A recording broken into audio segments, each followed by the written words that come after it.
Something about this moment in NASCAR feels genuinely different, like the sport is sitting right on the edge of a significant shift. It is not just one thing driving that feeling either. There are actually two major stories developing at the same time, and both of them are connected in a way that could seriously influence everything we are about to see on track.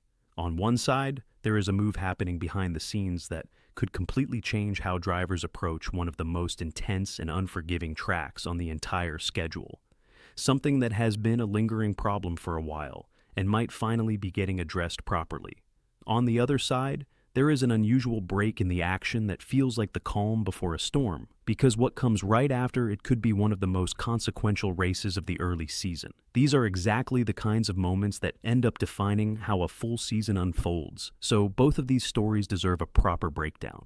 The first story is the one that could directly change what we see on track at Bristol Motor Speedway, because NASCAR and Goodyear are making a pretty significant tire change, specifically for the Food City 500. If you have been watching Bristol over the past couple of seasons, you already understand exactly why this matters and why it has been such a talking point inside the garage.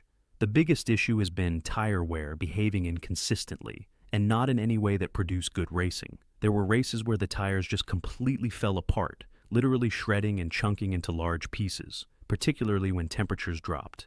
That problem comes down to a difficult combination of cold weather conditions and the concrete surface that makes up Bristol Motor Speedway. Instead of rubber laying down and building those classic dark racing grooves that fans have come to associate with Bristol at its best, the compound was simply breaking apart under load. That is not what NASCAR wants, and it is certainly not what Goodyear wants either. What both organizations are chasing is a tire where the rubber melts progressively into the track surface over the course of a run, creating multiple racing lines over time, giving drivers genuine options on where to move around the track, and ultimately producing the kind of racing that makes Bristol one of the most watched events on the calendar. Here is where things get genuinely interesting.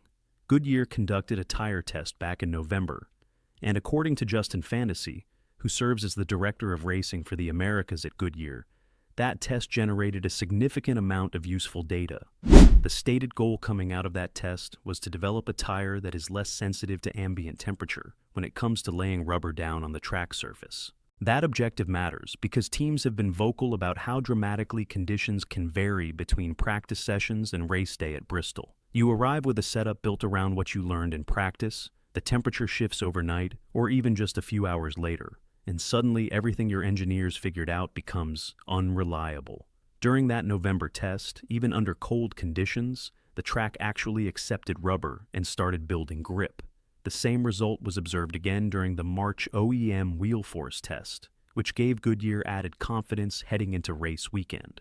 However, it is worth noting that this tire change applies exclusively to the NASCAR Cup Series. The Craftsman Truck Series and the O'Reilly Auto Parts Series, which compete on Friday and Saturday at Bristol, will continue running the same tire construction that has been in use since the fall of 2022.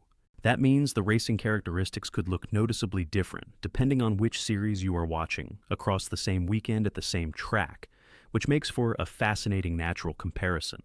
If Goodyear finds the right balance with this new compound, if they land in that precise window between extreme fall-off and essentially zero fall-off, where drivers can run a long way on a single set but still feel the tire degrading in a predictable and manageable way, then Sunday at Bristol could represent exactly what short track racing is supposed to look like.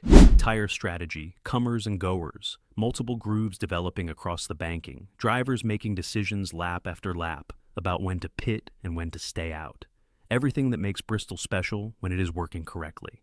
But if the tire misses that window, the race could swing back toward the unpredictable tire failures that have plagued recent events there, or alternatively toward a situation where there is so little fall-off that track position becomes everything and passing becomes nearly impossible. There is a genuine amount riding on whether Goodyear got this right. The second story is about context and timing, because for the first time this season, the NASCAR Cup Series is taking a break over Easter weekend. After a non-stop run of racing that began in February, there is suddenly no Cup race on Sunday, and the silence feels unusual for anyone who has been following the season closely. It is not a complete shutdown across all of NASCAR, as both the O'Reilly Auto Parts Series and the Craftsman Truck Series were competing at Rockingham during that weekend, giving dedicated fans something to watch. But the absence of a cup race carries a different weight when you have been used to the rhythm of weekly competition. The timing of this break is actually quite meaningful when you look at where the season stands heading into it. Chase Elliott delivered a statement performance at Martinsville Speedway, pulling away from Denny Hamlin on March 29th to win the Cookout 400 on a short track where execution and feel matter enormously. Meanwhile, Tyler Reddick has been operating on a completely different level compared to the rest of the field this season. He is leading the point standings by a comfortable margin and has already collected wins at the Daytona 500, back-to-back victories at Atlanta Motor Speedway, and another win at the Duramax Grand Prix at Circuit of the Americas. That is a level of early season dominance that is difficult to ignore and sets up compelling questions about whether anyone can mount a serious challenge.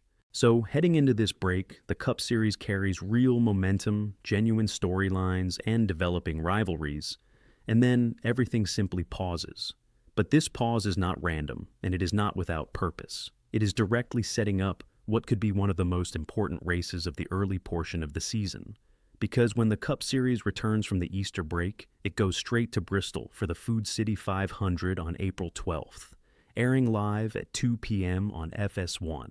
And the new tire is only part of what makes this event so significant, because Bristol is also receiving an increased horsepower package for this race. That combination of a revised tire compound and more power is precisely why everyone inside the garage is paying close attention to how this weekend unfolds.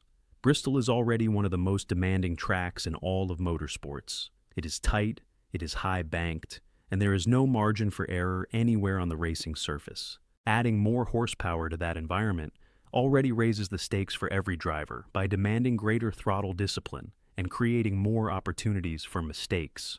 Now, layer on top of that a tire that could change how the track evolves and develops rubber across the duration of a long race, and you have a combination that could produce either something chaotic or something genuinely spectacular, and possibly both within the same event.